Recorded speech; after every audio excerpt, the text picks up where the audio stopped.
Hello guys, welcome back to our YouTube channel engineer mind. तो आज की इस वीडियो में पीआरडी की जो वैकेंसी आने वाली है तो उसका कट ऑफ क्या रहने वाला है उसी का प्रिडिक्शन करने वाले हैं। एक्सपेक्टेड कट ऑफ क्या रहने वाला है। तो जो लोग भी बोल रहे थे कि एग्ज़ाम बेसिस पे होगा तो उन लोगों को सबसे पहले मैं बता देता हूँ, नो एग्ज़ाम, नो एग्ज़ाम, क्योंकि इसका एविडेंस मैंने ऑलरेडी दे दिया है। लेकिन मैं शुरू से आप लोगों को बोलता आ रहा हूँ कि इसका नियमावली बन गया था, लेकिन डिपार्टमेंट ने खुद बोल दिया कि हमें प्रॉब्लम हो रही है और हमें डाउट हो रही है कि कहीं बिचौलिए इस एग्ज़ाम में पेपर लीक ना करते और कहीं इस एग्ज़ाम को फंसा ना दे। तो इससे बेटर ये है कि हमें पुराने पैटर्न पर ही पूरा रिक्रूटमेंट प्रोसेस को करना चाहिए।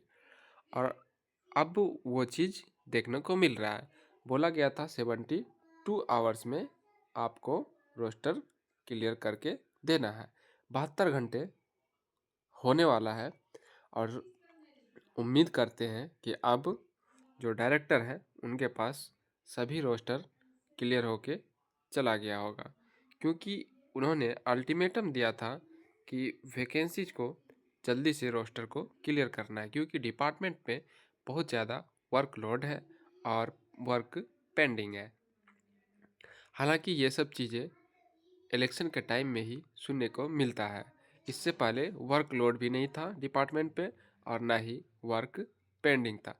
जब जब इलेक्शन आता है तो हर डिपार्टमेंट को बोझ बढ़ जाता है, और जब इलेक्शन ख़त्म हो जाता है, पार्टियां जीत जाती है, सरकार बन जाती है, रूलिंग पार्टी को कोई फ़र्क नहीं पड़ता है, और जब जो ऑपोजिशन पार्टी होती है उनको सभी चीज़ें दिखने लगती है। तो ये वैकेंसी 2 साल से आ रही है, लेकिन अभी तक इसका कोई ठिकाना नहीं है। लेकिन अब ठिकाना लगने वाला है इस वैकेंसीज का। तो पंचायती राज डिपार्टमेंट की जो वैकेंसीज है पीआरडी टेक्निकल असिस्टेंट की, तो उसका कट ऑफ क्या रहने वाला, कितना मार्क्स पर सिलेक्शन होगा, 60-40 जो रिजर्वेशन का क्राइटेरिया है वो क्या रहने वाला है। कॉन्ट्रैक्ट बेसिस पे वैकेंसीज रहेगी, लेकिन बिना एग्ज़ाम दिए आपका सिलेक्शन हो रहा है, ये बहुत बड़ी बात है। 35 के आपको सैलरी मिलेगा। एक जेई का वैकेंसी आया है इंफ्रास्ट्रक्चर डेवलपमेंट में, उसमें भी आपने देखा होगा, मैंने अपलोड किया है। नहीं देखा है तो जाके देख लेना, उसमें भी 35 के सैलरी है आपका। तो इसमें भी अप्रोक्स 35 के सैलरी मिलेगा। मीन्स आपको अनएम्प्लॉयमेंट चीज़ें देखने को नहीं मिलेगा। आप अच्छे तरीके से मतलब सैलरी मिलेगी, आप 35 के में अपना नेक्स्ट प्रिपरेशन कर सकते हैं। अब आपको एक चीज़ डाउट हो रहा होगा कि वैकेंसी कब तक आएगी। तो वैकेंसीज आने की जो बातें हैं ना, वो ऑलरेडी मैंने लास्ट वीडियो में भी बतला दिया था, और इस वीडियो में भी मैं बतला देना चाहता हूँ कि ये जो डिपेंड करता है ना, ये सब डिपार्टमेंट पे डिपेंड करता है। मैं तो बोल रहा हूँ, और जो चीज़ें, जो भी एक्टिविटी, जो भी इंफॉर्मेशन मुझे मिल रही है, मैं आप लोगों को एकदम तुरंत अपडेट दे रहा हूँ। तो डिपार्टमेंट सुस्त चल रही है। अब बताइए, 25 तक रोस्टर क्लियर करने के लिए बोला गया था, लेकिन 2 दिन पहले बोला कि 72 घंटे में फिर से हमें जिला वाइज सिर्फ भागलपुर डिवीज़न का मिला है और कहीं का भी नहीं मिला है। तो इस तरीके से डिले करेगा तो मार्च के अप्रैल में भी वैकेंसी नहीं आएगी। तो 72 घंटे में अगर सचमुच में दे दिया होगा, या फिर सिर्फ ये वीडियो कॉन्फ्रेंसिंग में सिर्फ धमकाने का या सिर्फ लॉलीपॉप की बात हो रही होगी, तो फिर उम्मीद कम है। लेकिन अगर सच में 72 घंटे में रोस्टर क्लियर करके दे दिया होगा तो 1 वीक के अंदर वैकेंसीज, और फरवरी में ही आपको वैकेंसी देखने को मिल सकता है। लेकिन इस बार उम्मीद करते हैं, क्योंकि इलेक्शन का टाइम है और इलेक्शन टाइम में ही सब कुछ होता है अपना बिहार में। और आप जानते हैं कि जब तक इलेक्शन का टाइम नहीं आता है तब तक यहाँ कोई भी वैकेंसीज क्लियर नहीं होती है और ना ही कोई एडवर्टाइजमेंट आता है, खास करके इंजीनियरिंग डिपार्टमेंट में। अब एज क्राइटेरिया की बात करें तो एज क्राइटेरिया 18 ईयर्स रहने वाला है। जो लोग भी बोल रहे हैं 21 ईयर्स, वो लोग गलत बोल रहे हैं। जेई का कहीं भी जो एज क्राइटेरिया होता है, तो तो ये technical assistant equivalent to junior engineer है बिहार में। पंचायती राज डिपार्टमेंट में जेई नहीं होता है, टेक्निकल असिस्टेंट ही होता है। तो इसका जो एज क्राइटेरिया ना 18 ईयर्स है। पहले कभी रखा गया होगा 21 ईयर्स, बाद में उसको अमेंडमेंट करके 18 साल रखा गया मिनिमम एज क्राइटेरिया।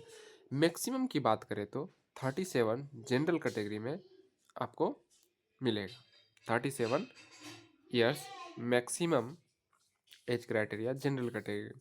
बाकी कैटेगरी में 40 एंड एससी कैटेगरी में 42। तो अनरिजर्व में 37, एससी कैटेगरी में, एसटी कैटेगरी में 42, बाकी में सब में 40 मैक्सिमम एज क्राइटेरिया रखा गया है।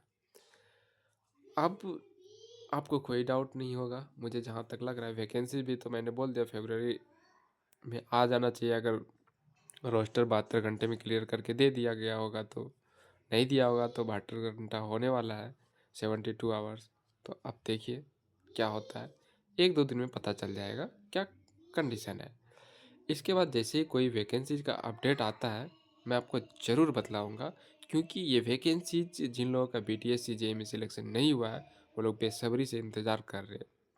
उन लोगों को चाहिए, क्योंकि जैसे नौकरियां बांटा गया ना, बहुत गलत हुआ। एग्ज़ाम एटलीस्ट होना चाहिए। 4600 ग्रेड पे, 4200 ग्रेड पे की नौकरी, 4600 ग्रेड पे की, तो इस पे एटलीस्ट सिंगल स्टेज एग्जामिनेशन होना चाहिए और इससे क्वालिटी पता चलता है। कॉन्ट्रैक्ट वाले को तो बांट दिया गया नौकरी, ऐसा लग रहा है बिहार में। और आपने स्टेटमेंट तो सबका सुना ही होगा, मेहनत से, लगनशील से उनके पेरेंट ने उनको फार्मर का काम करके, बैलगाड़ी चला करके उनको पढ़ाया। आप भी ऐसे ऐसे इलॉजिकल स्टेटमेंट सुनेंगे ना, आपको भी लगेगा। और खैर डिप्लोमा वाले के लिए तो इतना है, बीटेक वाले के लिए तो एकदम से कुछ भी नहीं है। बीटेक वाले के लिए लग रहा है कि अमृत काल चल रहा है, इसको कोई दिक्कत ही नहीं है बीटेक वाले को, ऐसे गवर्नमेंट कर रही है। तो गवर्नमेंट को बहुत ज़्यादा फ़र्क नहीं पड़ता है छोटी मोटी वैकेंसीज से। लेकिन ये जो बीटीएससी जेईई की 6000 8000 के अप्रोक्स में था सभी डिपार्टमेंट को मिक्स करके, तो मिला करके, तो ये मास वैकेंसी था और हर किसी की नज़र इस पे थी, तभी इतना टाइम लग गया। खैर कोई बात नहीं। तो एज क्राइटेरिया के बारे में आपको पता चल गया, 18 ईयर्स और मैक्सिमम जनरल कैटेगरी में 37, बाकी में 40, एससी एसटी में 42 मैक्सिमम एज क्राइटेरिया रखा गया है, मिनिमम 18 साल। और सिलेक्शन प्रोसेस जो होगा वो मेरिट बेसिस पे होगा, डायरेक्ट मार्क्स जिसका ज़्यादा रहेगा उसका हो जाएगा। लेकिन एक चीज़ मैं आपको ये भी बता देना चाह रहा हूँ कि जो लोग भी सोच रहे हैं ना कि मेरा 60% मार्क्स है हम अप्लाई नहीं करें, आप अप्लाई करना। क्या पता बीटीएससी जेईई में सब लोग हाईएस्ट मार्क्स वाले सेलेक्ट हो गए हैं, तो सिर्फ आप ही लोग बचे होंगे ना। तो इट मे बी पॉसिबल कि आप, जब ज़्यादा बच्चा सेलेक्ट हो गए होंगे ज़्यादा मार्क्स वाले, हाईएस्ट मार्क्स वाले, तो फिर इसमें तो ओबियसली कट ऑफ तो कम जाएगा ना। तो इसीलिए अगर जिन लोगों को लग रहा है कि कट ऑफ कम है उन लोगों के लिए, और जिन लोगों को लग रहा है कि कट ऑफ ज़्यादा है, मैं जो बताने वाला हूँ आप लोगों को, तो इसीलिए मैं आपसे यही रिक्वेस्ट करूँगा, आपका जितना भी मार्क्स हो ना, 60% भी क्यों ना हो, आप अप्लाई ज़रूर करना। क्या पता आपका सिलेक्शन हो जाए। कैटेगरी ये मत देखना कि मेरा ये कैटेगरी है तो नहीं होगा। आप जिस डिस्ट्रिक्ट में अप्लाई करेंगे, डिस्ट्रिक्ट वाइज रहेगा ना जी, तो उस डिस्ट्रिक्ट में हो सकता है कि बहुत कम लोग कम परसेंटेज लाए होंगे, ये भी पॉसिबल हो सकता है। तो ज़्यादा सीटें जिस डिपार्टमेंट ज़्यादा सीटें जिस डिस्ट्रिक्ट में रहेगा वहाँ कट ऑफ ज़्यादा रहेगा, ये चीज़ मैं आपको बता रहा हूँ। इसीलिए कोशिश करना आप सब लोग कि near about locality he apply करना अपने डिस्ट्रिक्ट में या आसपास के डिस्ट्रिक्ट में, अगर आपको लगे कि ये सूटेबल है। तो वैकेंसीज के बारे में तो मैंने ऑलरेडी सब कुछ बता दिया। अब चलिए कट ऑफ के बारे में डिस्कस कर लेते हैं। तो 60% open for all categories and all states eligibles, जिसमें 60% जो रिजर्वेशन रहता है तो उसमें ऑल स्टेट एलिजिबल रहते हैं। तो आपको पता है कि ये इक्विवेलेंट टू जेई है, तो अदर स्टेट वाले भी इस पे एलिजिबल होंगे। तो जो 60% आता है उसमें प्राइवेट कॉलेज या फिर कहीं से भी यूनिवर्सिटीज़ कुछ भी कहीं से भी किया है ऑल ओवर इंडिया से, तो वो अप्लाई कर सकते हैं। 60% ओपन फॉर ऑल रहता है हर स्टेट के लोगों के लिए, और बिहार के लोगों के लिए भी जो लोग प्राइवेट सेक्टर से, प्राइवेट कॉलेज से, प्राइवेट इंस्टीट्यूट से भी डिग्री लिए हुए हैं। तो चलिए अब डिटेल्स में डिस्कस करते हैं कि 60% ओपन फॉर ऑल कैटेगरीज वाले, जो कि ऑल स्टेट जिसमें एलिजिबल होंगे, उसका कट ऑफ क्या रहेगा। अनरिजर्व कैटेगरी वाले का 82 से 84% लास्ट सिलेक्शन रहने का चांसेस है। कम भी हो सकता है डिस्ट्रिक्ट वाइज, लेकिन हाईएस्ट लास्ट सिलेक्शन जो होगा, मतलब सबसे ज़्यादा जो कट ऑफ वाला डिस्ट्रिक्ट रहेगा, वो यही रह सकता है। मिनिमम परसेंटेज अनरिजर्व कैटेगरी का सिलेक्शन का। इसके बाद ईडब्ल्यूएस की बात करें तो 78 से 80 मार्क्स रह सकता है, मतलब परसेंटेज 78 से 80%। बीसी कैटेगरी की बात करें तो 75-76% रह सकता है। ये ओपन फॉर ऑल वाला जो रिजर्वेशन है उसमें। इसके बाद ईबीसी कैटेगरी की बात करें तो 72 से 74% रह सकता है, क्योंकि ऑल ओवर इंडिया के लोग अप्लाई करेंगे ना। तो ऑल ओवर इंडिया के लोग अप्लाई करेंगे तो जिनका परसेंटेज ज़्यादा रहेगा तो वो अनरिजर्व कैटेगरी में ही ये रहेंगे। लेकिन जब अनरिजर्व कैटेगरी में ज़्यादा रहेगा तो रिजर्वेशन कैटेगरी वाला तो अनरिजर्व कैटेगरी में नहीं जा सकते हैं। तो जब नहीं जाएंगे तो कैटेगरी वाले का भी कट ऑफ इंक्रीज होगा। तो ईबीसी में 72 से 74% बहुत होता है।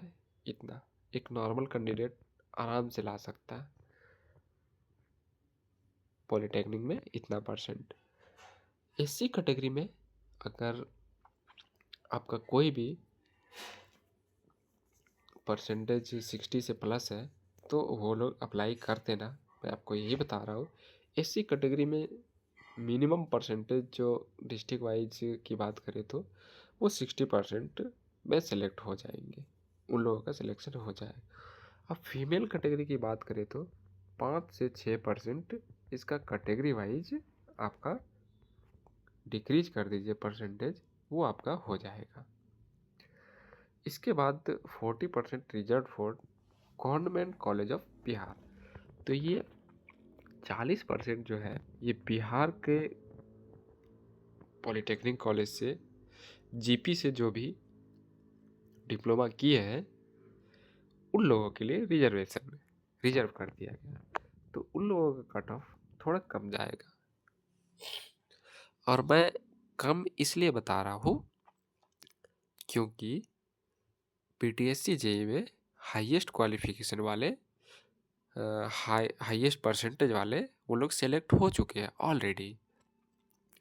तो फिल्टर तो हो गया ना, स्क्रूटनी तो हो गया ना। तो अब कम ही लोग बचे हुए हैं हाई परसेंटेज वाला।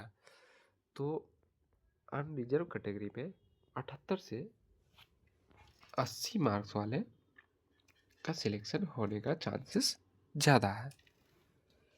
इसके बाद बात करते हैं ईडब्ल्यूएस का। तो ईडब्ल्यूएस का 75 से 76 मार्क।